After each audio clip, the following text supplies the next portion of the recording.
Falando com os principais protagonistas em entrevista na Diana FM. Muito boa tarde. Está no ar o programa Falando com. Esta tarde entrevistamos o Presidente da Câmara de Évora, Carlos Pinto de Sá. É o nosso convidado. Sr. Presidente, muito obrigado. Obrigado por ter aceitado o convite. Eu é que agradeço. É sempre um imenso prazer poder estar com a Rádio Diana e com os seus ouvintes. Sr. Presidente, começava por lhe perguntar qual é o ponto de situação da pandemia da Covid-19 no nosso concelho. Olha, neste momento a situação está felizmente a desagravar. Atingimos há 2 dias o nível mais baixo de risco, o nível moderado, o que é naturalmente uma boa notícia, mas é algo que não nos deixa descansados, porque continuamos a ter um conjunto de casos ativos. Relativamente aos dados do dia 17 de fevereiro, temos 92 casos ativos, salvo erro. Uma parte deles, estes últimos, tem a ver com utentes do Lar da Misericórdia que foram infectados, já estavam vacinados e, portanto, esperamos que não tenham problemas de maiores, estão assintomáticos, aliás, mas isto significa que a pandemia continua a fazer o seu caminho e, portanto, continuamos a ter que lhe responder e a ter muito cuidado com a situação. Mas, neste momento, de facto, no concelho a situação está controlada, está mais calma e esperamos, naturalmente, que assim continue. Nos outros lares onde existiram surtos, nomeadamente na Boa Fé, São José Operário, esses estão resolvidos ou já estão, no fundo... Estão todos em resolução. Alguns já estão resolvidos, a maior parte está, digamos, na fase final de resolução e a retomar a normalidade, o que é também, naturalmente, uma boa notícia. Mas ainda continua a aparecer alguns casos diariamente, aparecem 10, 12, 14, acho que agora nos últimos dias, também devo dizer que estamos a gravar uns dias antes da entrevista ir para o ar, mas há uns dias atrás, ou ontem, existiam 10, 12, 14, há sempre casos a surgir, mas são casos na comunidade de contactos de famílias. Não foram tantos, houve um dia com 13 que teve a ver essencialmente com a questão do Lar da Misericórdia. Os outros têm a ver, alguns relacionados com o Lar da Misericórdia, mas é seio familiar e que são detectados quando são feitos os testes, mas são números substancialmente menores. Devo dizer que neste momento estamos com um número de casos nos últimos 14 dias dos mais baixos de sempre, e portanto é um dado importante. Como disse, estamos em risco moderado. Vão continuar a aparecer casos, não temos dúvidas sobre essa matéria. Queremos, aliás, isso tem sido aqui um diálogo que temos mantido com a saúde e com outras entidades, sempre que possível reforçar os testes, no sentido de poder detectar o mais cedo possível os casos e poder tomar as medidas prévias o mais rapidamente possível. Portanto, vão continuar a aparecer casos, a pandemia está aí. A nossa preocupação agora é que estes números não voltem a aumentar significativamente e é previsível que quando começarmos a desconfinar haja mais alguns aumentos. Precisamos é de controlar esses aumentos. Neste momento não há casos preocupantes? Neste momento temos alguns casos ainda em unidades de cuidados intensivos do Alentejo Central, não tanto do concelho de Évora. Temos um conjunto de gente ainda internada, mas neste momento são cerca de metade daquilo que tivemos em janeiro e, portanto, a situação é muito menos preocupante. Devo dizer, aliás, que para que o hospital tivesse capacidade de resposta, a estrutura municipal de apoio ao hospital criámos e que provavelmente hoje atingirá 100 doentes atendidos, internados, foi essencial para que o hospital não entrasse em ruptura no mês de janeiro. Eu gostava de saudar aqui não apenas a equipa da Câmara que está a dar apoio àquela estrutura, mas como a equipa do hospital, médicos, enfermeiros, auxiliares, têm sido absolutamente inexcedíveis na resposta que tem sido dada. Mas neste momento o hospital tem menos pressão, esta estrutura municipal vai continuar a funcionar? Vai continuar a funcionar, por precaução em primeiro lugar, porque naturalmente podemos ter novos agravamentos, mas sobretudo para libertar espaço também no hospital para que seja possível responder a outras doenças não Covid. Como sabe, o hospital ocupou muito espaço para dar resposta a doenças Covid e, portanto, todo o espaço que possa ser libertado para dar resposta a outras doenças é também importante. Portanto, o nosso espaço vai continuar enquanto houver necessidade por parte do hospital a funcionar. Já agora dizer que, para além das condições, das excelentes condições que tem, foi instalada há cerca de uma semana uma rede de oxigênio para garantir ventilação a doentes que tenham necessidade de níveis de ventilação muito significativos. E, portanto, neste momento tem mesmo capacidade para dar resposta a doentes mais graves. Mas quando lhe perguntava dos casos preocupantes, referia-me ao Conselho de Évora e, nomeadamente, relacionados com surtos. Não há surtos agora que, enfim, possam dar mais preocupação? Não, neste momento não temos surtos que nos causem grande preocupação. É claro que vamos ter que acompanhar a situação do Lar da Misericórdia, sobretudo pela curiosidade científica, digamos, de como é que a vacina se tem comportado e se, de facto, ela é eficaz ou não, nomeadamente para evitar que os doentes afetados tenham situações mais graves. E, portanto, neste momento estão assintomáticos, como disse, vamos acompanhar. Não temos casos graves neste momento no Conselho. Janeiro foi um mês complicado no Conselho de Évora. Chegámos a ter mais de 1.500 casos ativos.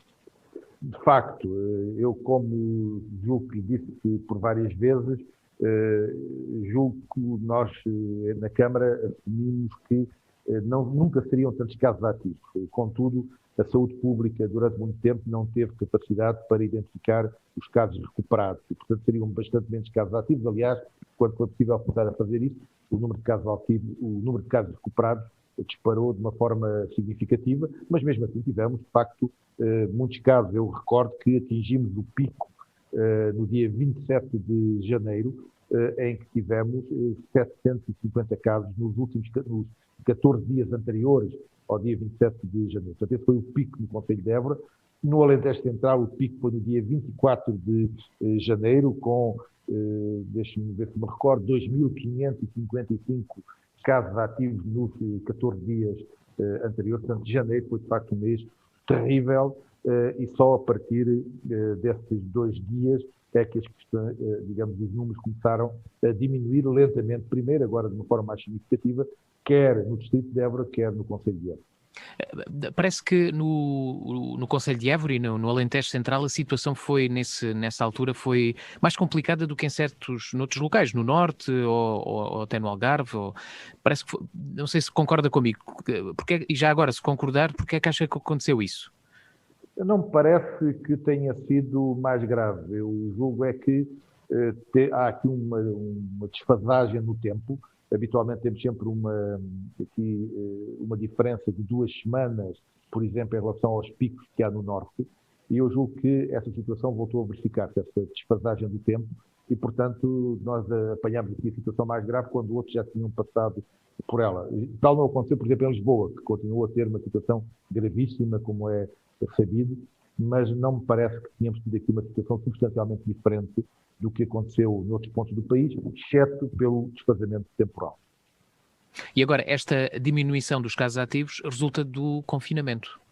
Fundamentalmente do confinamento, não há dúvida nenhuma, porque, enfim, como estamos a assistir a um confinamento, enfim, muito significativo, e, portanto, há aqui, digamos, um impacto que resulta claramente do confinamento, e também devo dizer que a situação em janeiro teve muito a ver com um conjunto de situações que decorre, em primeiro lugar, enfim, de algum relaxamento no período do Natal, que em Évora tivemos também o 1º de dezembro, onde houve um conjunto de festas que não se deveriam ter realizado, o Ano Novo, portanto, houve de facto aqui um mês de dezembro que, enfim, as pessoas relaxaram um pouco nos seus cuidados e isso, infelizmente, reflete-se em janeiro. O Conselho de Évora tem 60, ou registra, pelo menos até hoje, no dia que estamos a gravar, 64 vítimas mortais. São sobretudo pessoas de lares, pessoas com mais idade. São sobretudo pessoas de lar com mais idade. A grande maioria, a esmagadora maioria das mortes ficaram de facto a partir dos lares. Também tivemos alguns casos de idosos em casa que, quando chegaram ao hospital, já estavam numa situação muito, muito grave. E, enfim, temos, infelizmente, também algumas pessoas mais novas, mas a grande maioria são, de facto, idosos dos lares. Já agora aproveitar para, naturalmente, transmitir às famílias as nossas condolências por esta situação.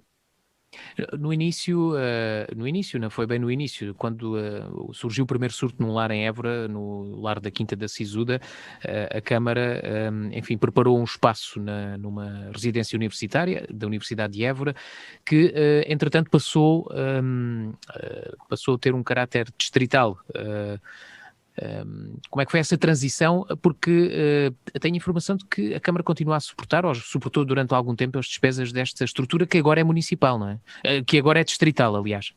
Sem dúvida, essa estrutura tem o nome formal de estrutura de acolhimento de retaguarda, EAR, e funciona de facto na residência.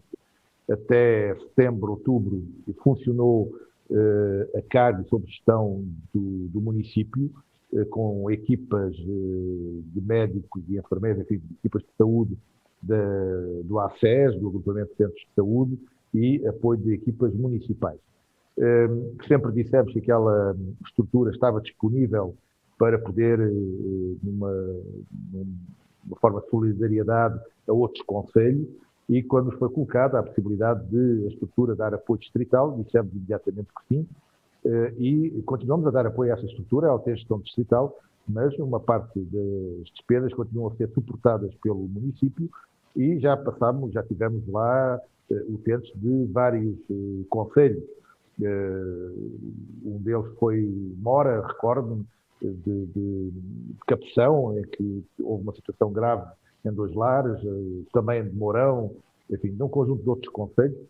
O mesmo, aliás, aconteceu na nossa estrutura municipal de apoio ao hospital, em que dos cerca de 100 doentes que atendemos até hoje, apenas 20 são do concelho de Évora, os restantes são dos outros concelhos, todos os concelhos do distrito, à exceção de Mora, porque os de Mora foram para a tal estrutura residencial que estávamos a falar há pouco. É uma colaboração que o município tem vindo a prestar e que faz, naturalmente, num espírito de solidariedade e para garantir que a resposta é o mais eficaz possível.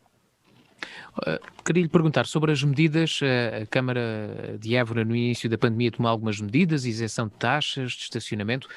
Agora voltou a renovar essas medidas. O que é que tem previsto? Estão previstas mais medidas? Estas são suficientes? Para já revelam-se suficientes?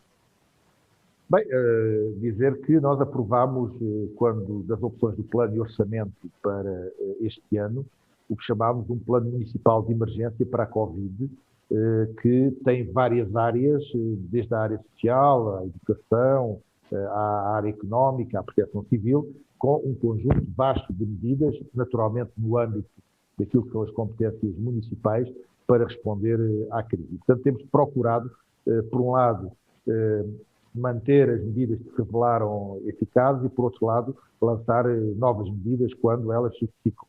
Salientaria na área económica, uma vez que abordou essa questão, a isenção da derrama para as empresas com volume de negócio abaixo de 150 mil euros, portanto, microempresas que estão em grandes dificuldades, a isenção das taxas municipais não reguladas para as empresas do concelho afetadas pela Covid. Aqui não fazemos distinção, digamos, relativamente às empresas. Aquelas que foram afetadas pela Covid terão direito a esta isenção, e não apenas as empresas, também outras instituições de caráter social e outras instituições terão direito, digamos, a estas isenções.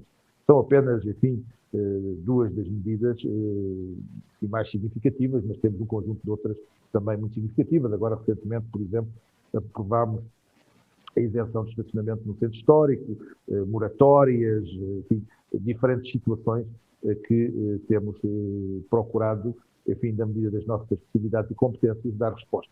Permita-me que saliente um outro dado importante, é que, como sabe, o ano passado e pela primeira vez, o município, depois de ter feito a sua recuperação económica e financeira, passou a ter condições para retomar os apoios financeiros às instituições.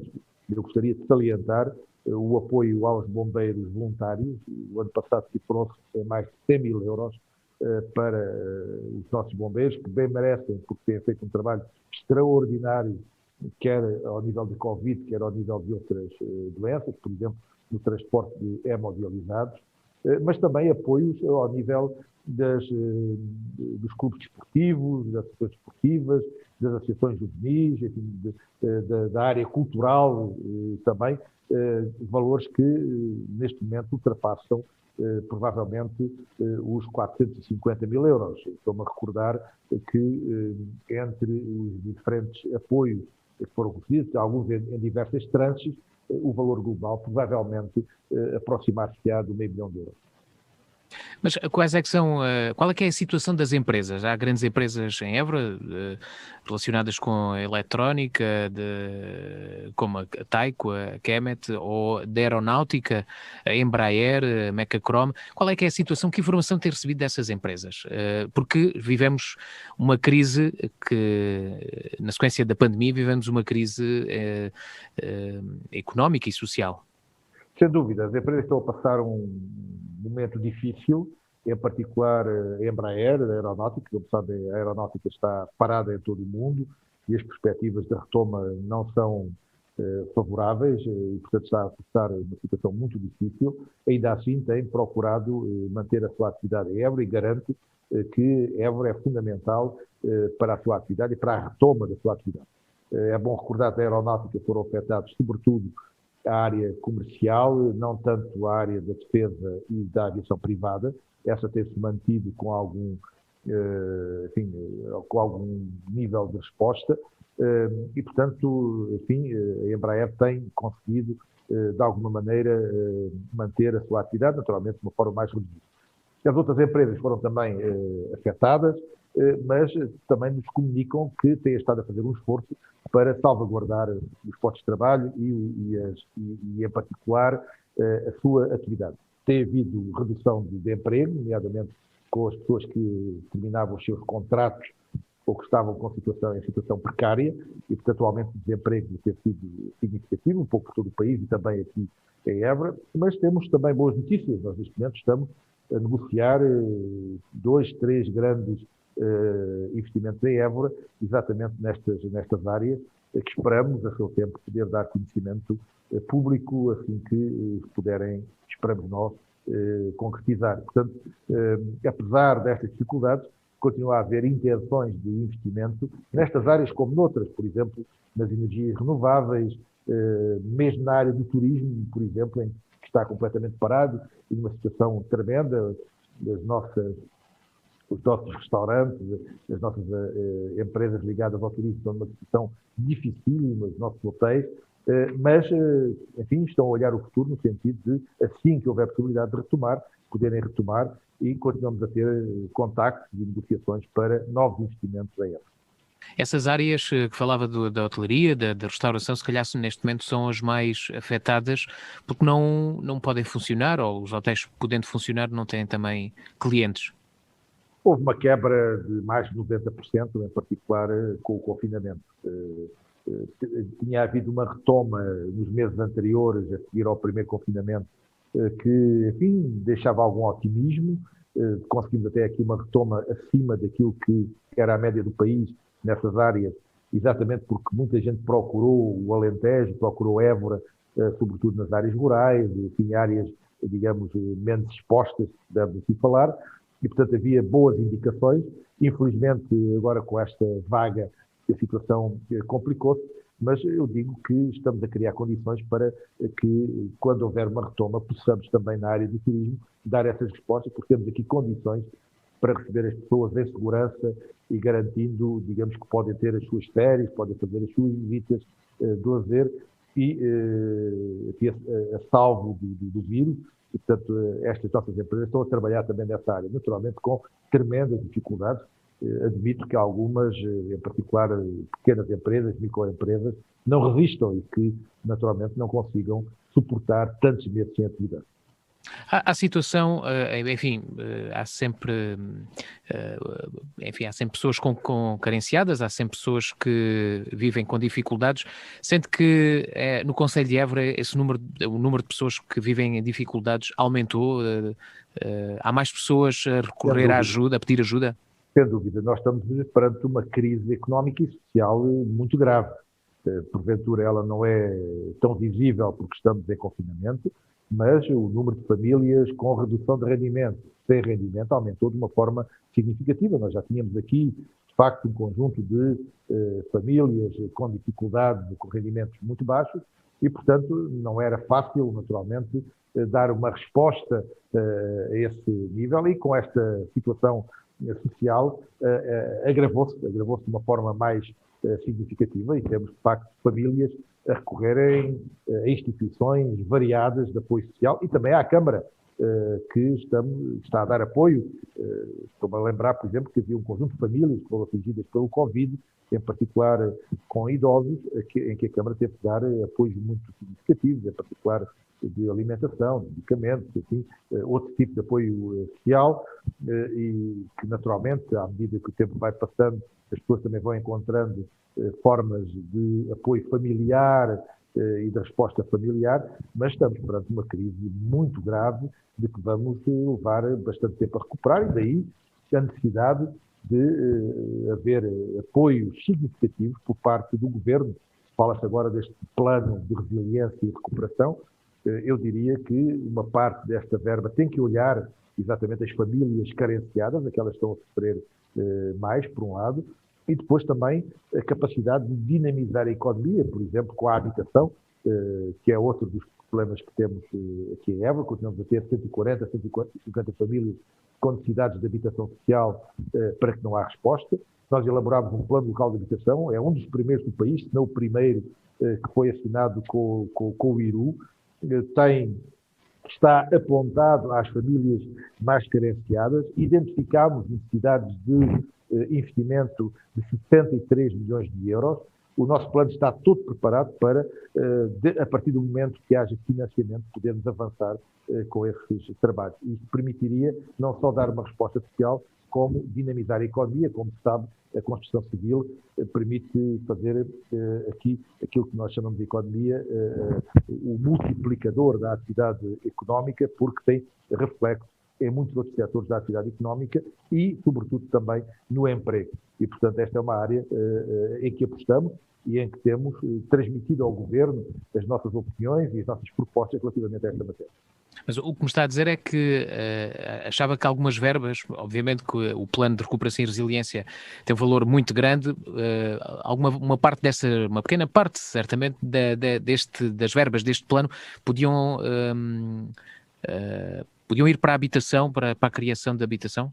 Eu julgo que têm que ir para a criação de habitação, nomeadamente habitação que dê resposta a estas famílias mais carenciadas. Estou a falar do Concelho de Évora, mas estava a falar de todo o país, exatamente pelas razões que acabei de dizer. É que em todo o país continuamos a ter carências habitacionais muito significativas, sobretudo porque o nível de rendimentos de uma parte importante da população não permite chegar às rendas que são praticadas, e, portanto, há necessidade de haver aqui uma intervenção do Estado. Ora, podemos juntar o útil ao agradável e, dando resposta a problemas sociais que temos, também dinamizar a economia por via da construção civil. E, portanto, esta é uma das grandes propostas que fazemos, e eu julgo que o Governo está sensível a esta situação, pelo menos dos contactos que temos tido com vários membros do Governo. Essa tem sido uma situação que tem sido identificada e que tem estado em estudo. Portanto, estou convencido que essa é uma área que vai ter financiamento. O plano de recuperação e resiliência está em consulta pública. Perguntava-lhe se já teve a oportunidade de consultar o documento e se a Câmara também a Câmara de Évora vai ter a oportunidade de se pronunciar. A Câmara vai se pronunciar sobre o documento. Aliás, já tínhamos feito propostas anteriores. A CIMAC, naturalmente, também já fez um conjunto de propostas estruturantes para o Distrito, para o Alentejo Central, e agora, face a este documento, vamos naturalmente pronunciar-nos dentro do tempo que temos de consulta pública, nomeadamente identificando projetos essenciais para financiamento. Eu gostaria de salientar que há, enfim, um conjunto de áreas, como a questão das alterações climáticas, que implica, por exemplo, as redes de águas, de esgoto, as questões da transição digital, que implicam a necessidade de novos equipamentos e de respostas a este nível, e, portanto, naturalmente, iremos fazer chegar ao Governo, para além das propostas que já apontámos, um conjunto de novas propostas e, porventura, até alguma crítica construtiva relativamente ao plano que vai apresentar. Eu, numa pequena análise que fiz ao plano, que está em consulta pública, que entrou em consulta pública esta semana, encontrei um projeto que o Governo pretende desenvolver em Évora, que é a construção da variante nascente do IP2. Não sei se é uma boa notícia, se tinha sido uma proposta da Câmara de Évora. Tinha sido exatamente uma proposta da Câmara de Évora. Como sabe, a questão do IP2 é absolutamente essencial para retirar trânsito regional de dentro da cidade e é, digamos, uma das propostas que o município apresentou. Apresentou outras propostas, mas esta é uma das propostas que aparentemente tem acolhimento e ficamos satisfeitos por isso, porque nos temos batido para que rapidamente aquele IP2 que atravessa a cidade e que separa o Hospital do Espírito Santo, enfim, de um lado e do outro do IP2, seja resolvido. Isso permite resolver também algum problema de trânsito, de qualidade de vida na cidade e também de resposta à mobilidade regional. O IP2, essa variante vai ligar o IP2 que vem de Estremoz. A construção já tinha sido iniciada há cerca de 10 anos, não é? Que entretanto depois, por causa da Troika, foi uma das obras que parou. Tal e qual. É exatamente o que trouxe em falta no IP2, que vai fazer a ligação entre Estremoz e depois aquela zona que segue para Portela. São Mansos, exato. Exatamente. Ficámos, enfim, foi tornado público que os vereadores Eduardo Luciano e António Costa da Silva ficaram infectados com o novo coronavírus. O vereador Eduardo Luciano foi mesmo hospitalizado.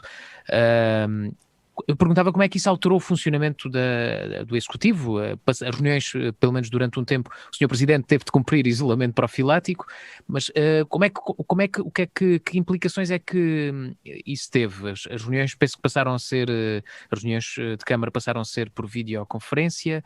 Como é que conseguiram gerir esta situação? Antes de mais dizer que a Câmara aprovou logo no início da pandemia o seu plano de contingência.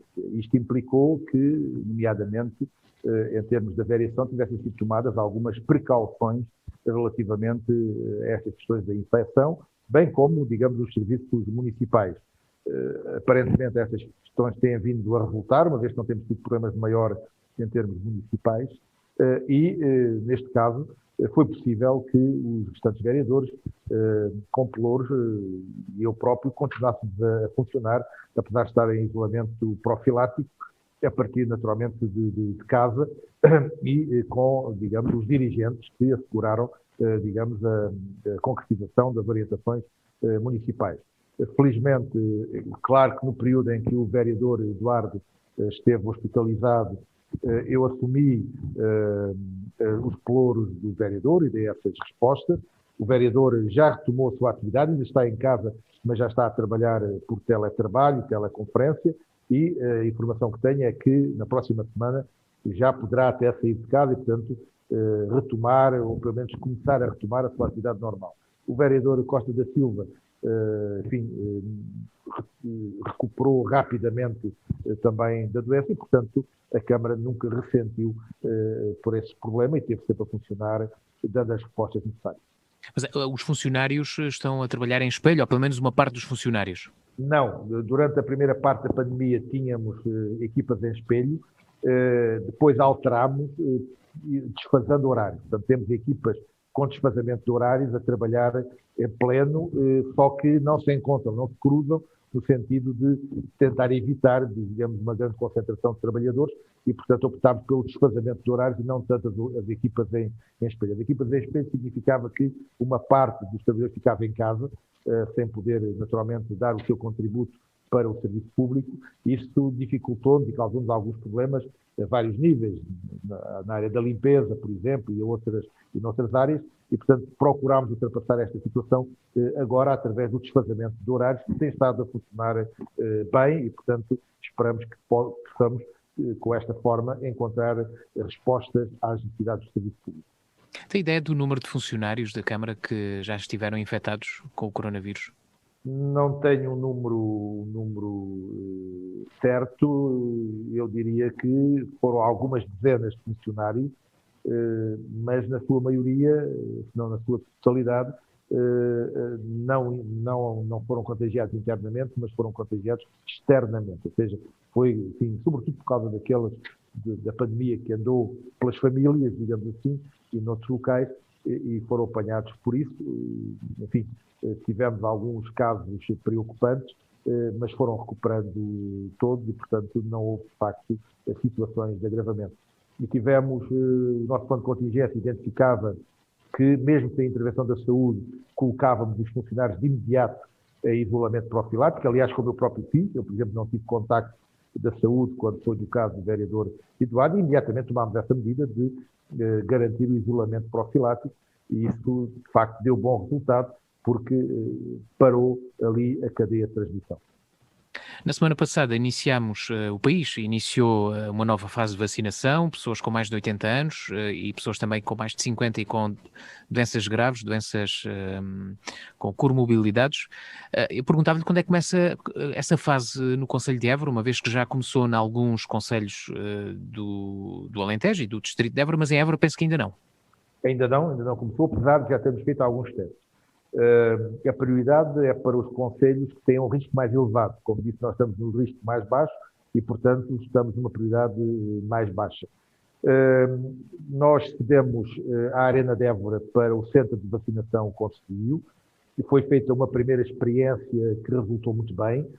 Porquê a Arena de Évora? Porque se prevê, desde que haja vacinas, que possamos ter uma vacinação massiva, e as pessoas, depois de serem vacinadas, têm que estar pelo menos meia hora a aguardar para ver se não há qualquer problema que decorra da vacina. E, portanto, precisávamos de um espaço amplo para que as pessoas pudessem estar presentes, e optámos, nós com a ARS e o agrupamento dos centros de saúde, que assegura a vacinação, pela Arena.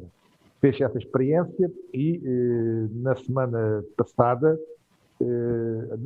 esta semana, na segunda-feira, foram vacinados, segunda e terça, foram vacinados os bombeiros, portanto, os primeiros bombeiros do distrito e também do Concelho de Évora foram vacinados, e isso permitiu-nos também testar a situação da Arena, que funcionou muito bem. Dependendo da disponibilidade de vacinas, prevê-se que ou no final da próxima semana, ou no início da semana a seguir, possamos começar a vacinação no Concelho de Évora para os maiores de 80 anos e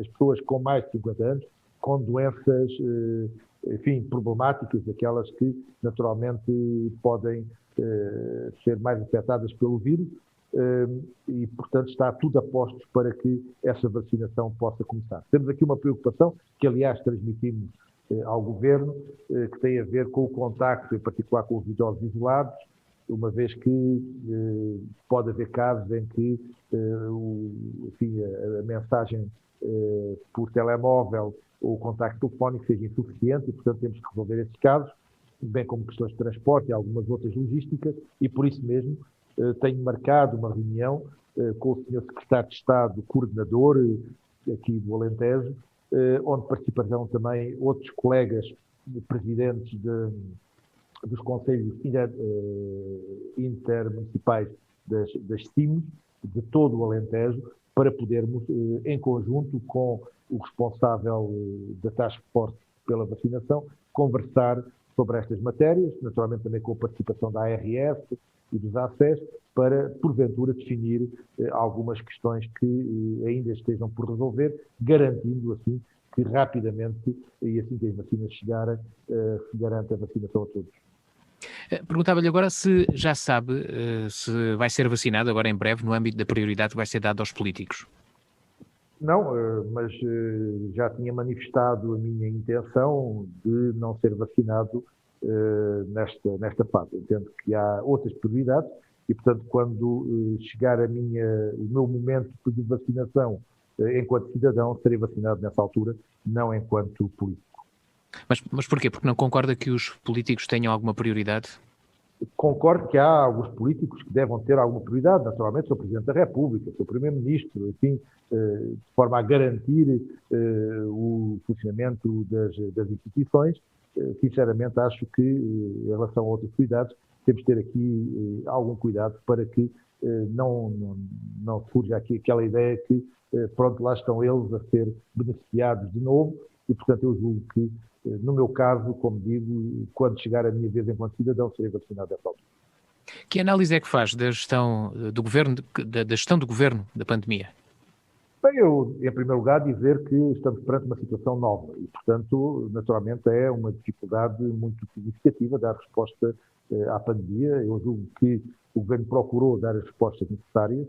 Teve algumas falhas e eu recordo que no caso aqui do nosso distrito, do nosso concelho, que eu, por exemplo, em maio, final de maio, na Comissão Distrital de Proteção Civil, apresentei a proposta de se elaborar um plano de emergência para o outono e inverno e já nessa altura identificávamos 3 ou 4 questões cruciais que podiam marcar a diferença relativamente a uma resposta mais eficaz. Por exemplo, a falta de pessoal de saúde, que é um problema nacional, como é sabido, mas que estava já claramente identificado nessa altura. A falta de pessoal para apoio aos lares, nomeadamente cuidadores, gente qualificada que pudesse dar apoio aos lares se as equipas dos lares fossem infectadas. A criação de algumas estruturas de retaguarda para dar essas respostas. E, enfim, houve coisas que funcionaram, houve outras coisas que claramente não funcionaram em devido tempo, mas eu queria aqui dizer que, enfim, nós estamos a trabalhar enfim, com um desconhecimento muito significativo da evolução da pandemia. Eu penso que havia, de facto, um conjunto de medidas que poderiam ter sido tomadas e deveriam ter sido tomadas, mas também compreendo que a incerteza, o desconhecimento é muito grande e, portanto, não é fácil tomar medidas e tomar decisões, enfim, com esta base tão grande de desconhecimento sobre uma doença nova. Uma das críticas que é feita ao governo está relacionada com as escolas, o encerramento das escolas e as condições criadas para os alunos, computadores, internet. Eu, em relação a este assunto, perguntava-lhe se tem conhecimento de alunos de Évora com dificuldades, ou por falta de computador ou de internet. Nós temos conhecimento de dificuldades de facto, mas eu salientaria sobretudo que quando a escola é encerrada e os alunos vão para casa, as situações de desigualdade social ficam mais agravadas. E, naturalmente, as famílias têm menos recursos, têm menos capacidade, têm, naturalmente, muito mais dificuldades em responder. Por exemplo, enfim, para ter um computador em casa, e se é só um, por vezes até temos mais elementos da família que têm que usar o teletrabalho, por exemplo, bem, tem que se pagar uma ligação de internet, tem que ter um computador com condições para poder fazer as videoconferências, por exemplo.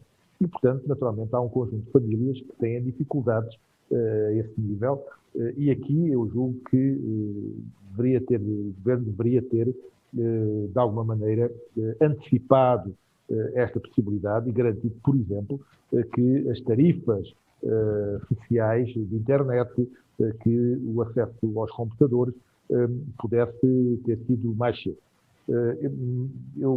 Enfim, nós tivemos aqui uma experiência na Câmara que também nos mostra essas dificuldades. Nós conseguimos comprar 60 computadores que colocámos nos agrupamentos de escola, mas, por exemplo, um segundo concurso para computadores, tivemos muita dificuldade porque as empresas não dão resposta, não têm disponibilidade de equipamentos suficientes para dar resposta em tempo. Portanto, imagino que seja uma situação que aconteça um pouco por toda a Europa e que há esta dificuldade, mas eu julgo que, de facto, se deveria ter precavido a possibilidade de termos que fazer esta educação à distância e podia ter havido respostas mais eficazes.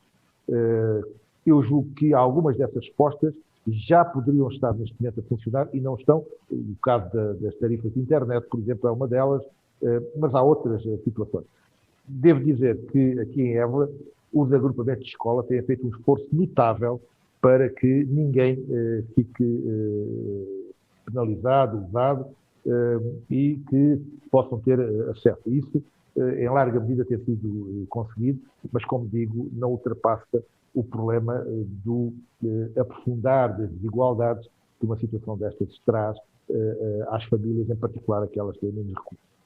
Muito bem, o tempo passa depressa, já vamos com mais de metade do tempo da entrevista.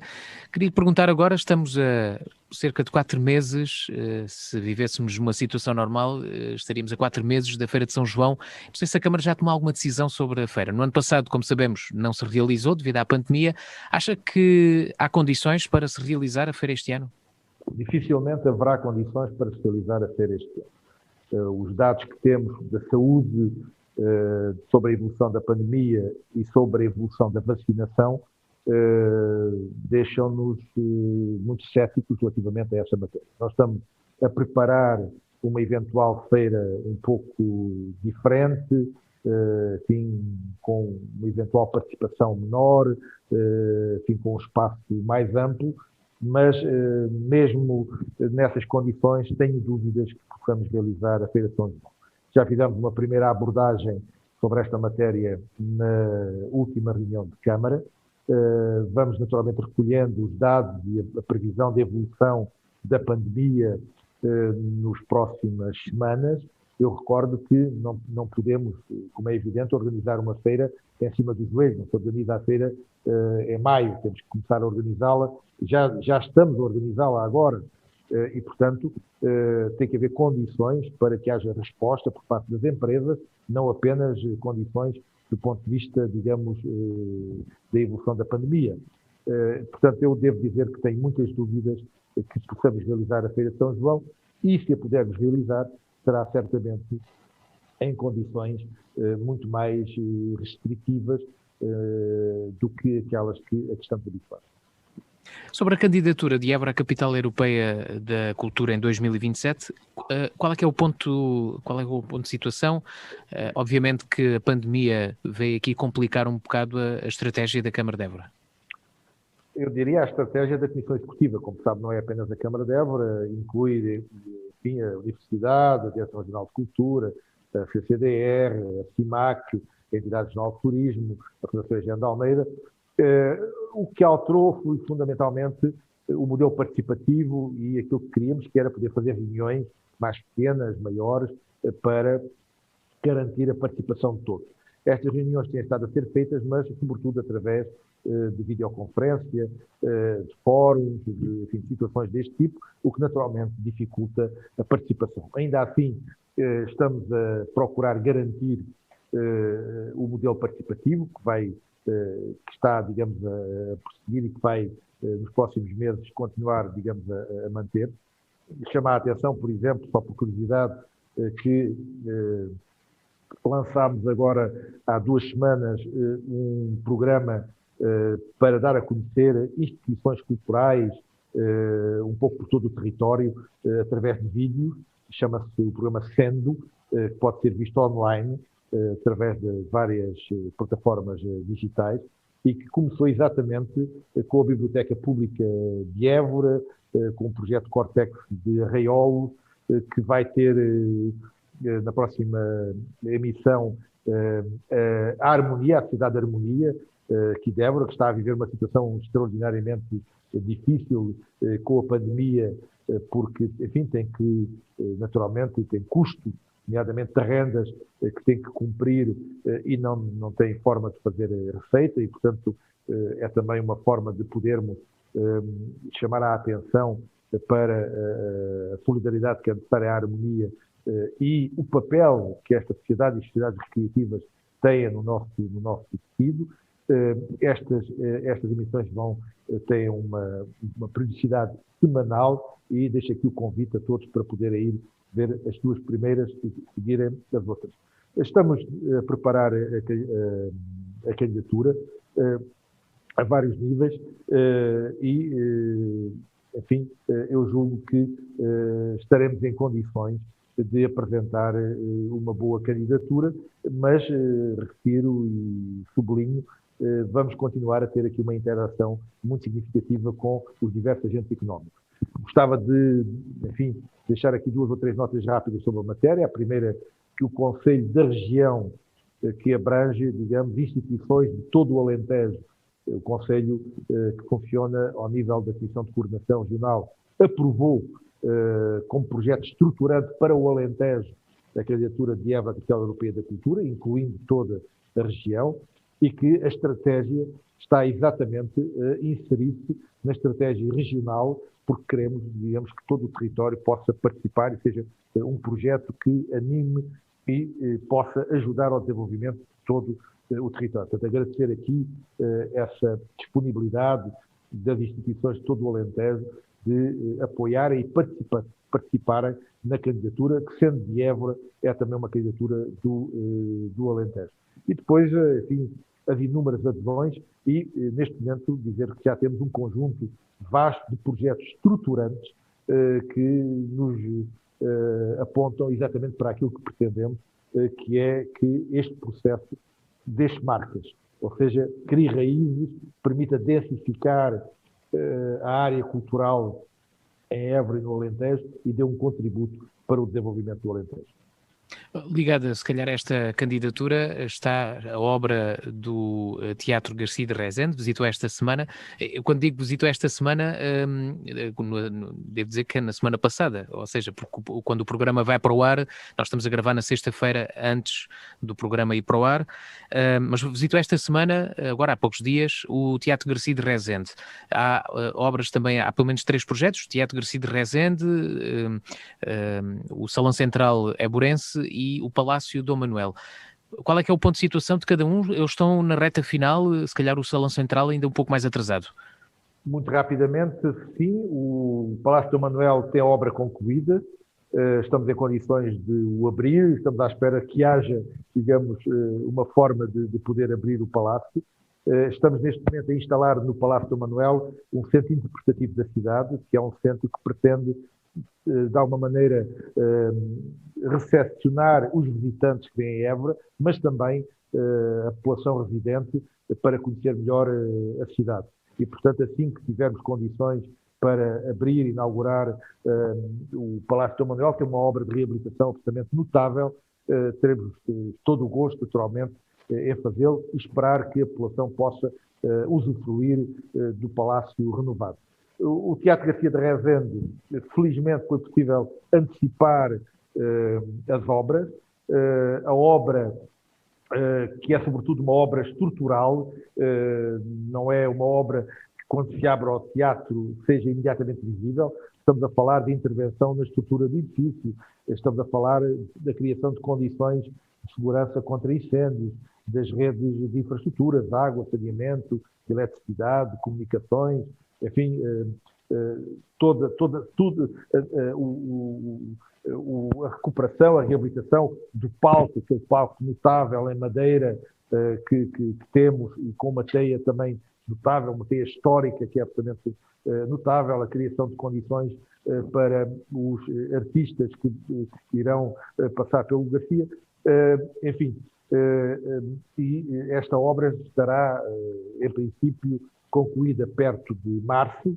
Depois teremos que remontar o teatro, que nos vai levar mais 2 meses.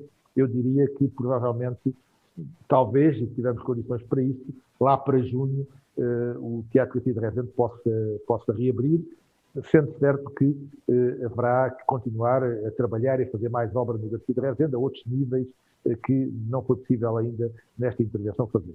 O estacionamento atrás do Garcia de Rezende foi reabilitado, vai ter 78 lugares, está praticamente concluído e dentro de poucas semanas estará disponível para poder enfim, acolher em condições dignas quem vier ao centro histórico. Isso é também uma contribuição para que, quando retomarmos a atividade, possamos ter também mais visitantes no centro histórico em situação digna.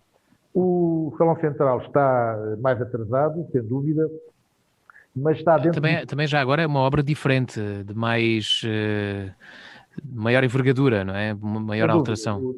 Na questão do Palácio Dom Manuel, estamos a falar de um investimento de 1.500.000 euros, incluindo o centro interpretativo. No caso do Teatro Garcia de Rezende, estamos a falar de um investimento na ordem dos 2 milhões de euros, incluindo o estacionamento e um conjunto de outros equipamentos e outras substituições. No caso do Salão Central, estamos a falar de uma obra de 2 milhões e meio de euros, mas cujo investimento irá ultrapassar os 3 milhões de euros, depois com os equipamentos e assim com tudo aquilo que há necessidade. O Salão Central é uma obra, eu diria, emblemática, porque de alguma forma o que pretende é devolver à cidade uma sala histórica da cidade, e queremos que aquela sala seja uma sala multiuso, que possa ser usada por todos os agentes, não apenas da parte cultural, mas para outro tipo de atividades, das mais diversas, em todas as áreas, que possam e queiram utilizar o Salão Central no coração da cidade, atraindo pessoas para o centro histórico da cidade. Tive a oportunidade também de visitar a obra e, de facto, é também uma obra notável e recupera, reabilita uma parte que estava completamente degradada do centro histórico de Évora. Deixa-me perguntar se o diferendo que existia entre a Câmara de Évora e o Ministério da Saúde em relação aos acessos e às infraestruturas do novo hospital ficou resolvido, e qual é que é o ponto de situação dessa questão? Eu devo confessar que com o Ministério da Saúde e com o Governo nunca senti que houvesse uma divergência. Houve, de facto, alguns outros responsáveis, outras medidas que houvesse, que colocaram a questão, mas com o Ministério da Saúde sempre senti que havia abertura para discutir e negociar com a Câmara esta situação, e que nunca nos foi colocada, digamos, a questão de outra modo. O que eu queria dizer é que, depois de feita a reunião com a Sra. Ministra da Saúde e de esclarecida a situação, a Sra. Ministra encarregou o Sr. Presidente da ARS de dar os passos necessários para tratar deste assunto. Aquilo que combinámos foi que o Sr. Presidente da ARS irá contactar, se é que não o fez já, com o Sr. Presidente da CCDR por causa da questão dos financiamentos, que são essenciais para as infraestruturas e as acessibilidades, no sentido de procurar garantir, ainda neste quadro ou no próximo quadro financeiro da União Europeia, estes financiamentos, que da nossa parte nos serão fornecidos os elementos técnicos que estão em falta para completar os projetos de execução, e depois faremos, enfim, um acordo escrito, um novo acordo escrito, que naturalmente coloque preto no branco aquilo que são os deveres e responsabilidades de cada uma das entidades, sendo certo que da nossa parte manifestamos a nossa disponibilidade para, se o Ministério assim o entender, podermos assumir a direção da obra. Portanto, é um assunto que está bem encaminhado, se assim se pode dizer. Eu julgo que está muito bem encaminhado e julgo que as perspectivas que foram abertas, em particular com a reunião com a Sra. Ministra, foram muito positivas e permitem ultrapassar as questões que, entretanto, foram sendo levantadas. Há uma, contudo, que ainda está, digamos, por resolver, que tem a ver com os terrenos privados, que porventura há necessidade ainda de negociar, sobretudo por causa das acessibilidades. Estamos aí um pouco atrasados, já chamámos a atenção do Governo para esta matéria. Também aqui estamos disponíveis para ajudar o Governo a resolver este problema e, portanto, enfim, digamos, talvez o assunto está mais atrasado neste momento. A freguesia dos Canaviais debate-se com um problema relacionado com cortes frequentes de água, cortes da estrada, uma das estradas que faz ligação à freguesia, e a Câmara de Évora fala da responsabilidade de águas de Lisboa e Val do Tejo, mas as pessoas apontam o dedo à Câmara de Évora. Como é que olha para esta situação? Que análise faz do caso, deste caso, e o que é que falta para resolver em definitivo o problema? Em primeiro lugar, dizer que compreendo a situação da população dos Canaviais, e esta população dos Canaviais tem toda a razão, porque esta situação tem-se arrastado anos e anos, sem uma resposta capaz, e de quando em vez, quando há uma ruptura no emissário do esgoto, a intervenção que é feita pela empresa Águas do Val do Tejo afeta a nossa conduta de água e os canaviais ficam sem água. E, portanto, há toda a razão para a população estar chateada com a situação.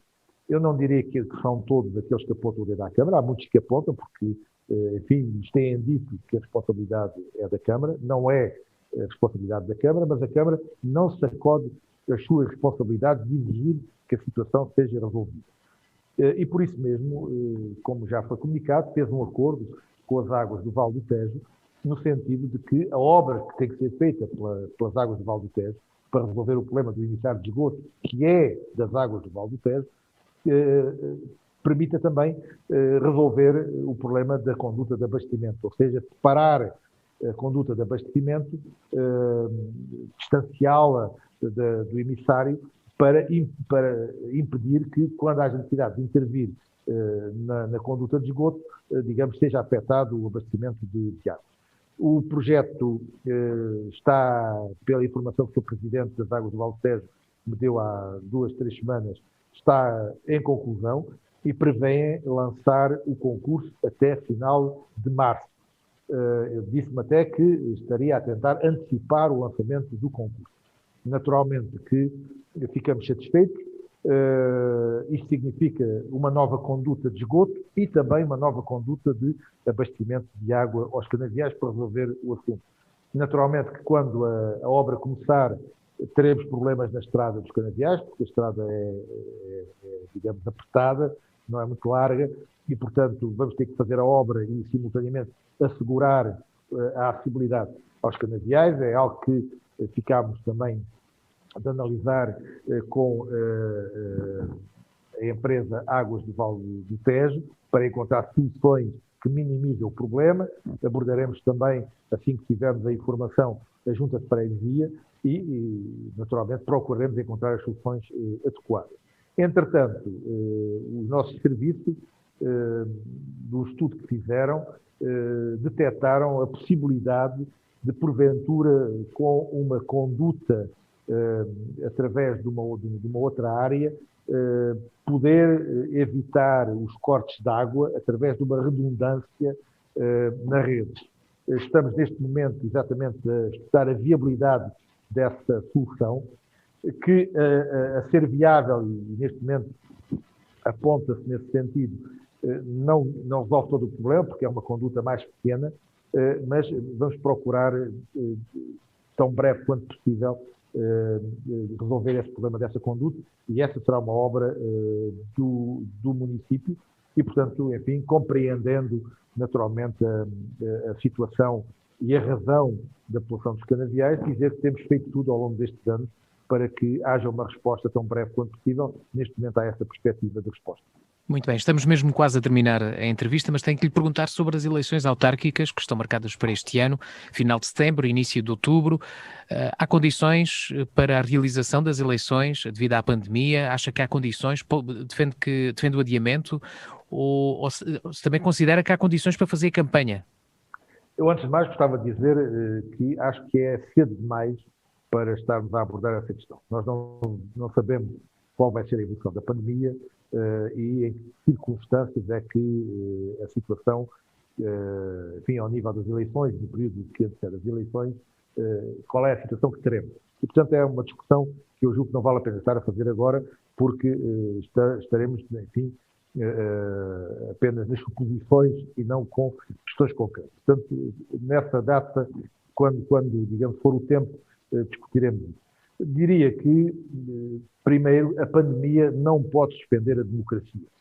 É essencial que os mecanismos democráticos se mantenham, funcionem, enfim, da forma melhor possível. Naturalmente que o ideal, sobretudo nas eleições autárquicas, é que haja possibilidade de haver contactos diretos com a população, que a formação das listas permita contactar as pessoas, que os programas, pelo menos é assim que nós fazemos, sejam discutidos entre todos e possam ser apresentados através de uma discussão coletiva. No nosso caso, nós não temos uma pessoa, um iluminado que elabora os programas e apresenta, digamos, as propostas. E, portanto, esta participação popular, em particular nas eleições autárquicas, é essencial. Mas eu julgo que, sendo isto absolutamente essencial, não podemos suspender a democracia e, portanto, eu espero que, seja como for, encontremos as formas de garantir.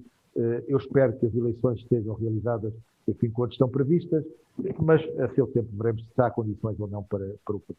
Se me permite uma última pergunta, para lhe perguntar se o facto de ter aderido às redes sociais está relacionado com a sua candidatura.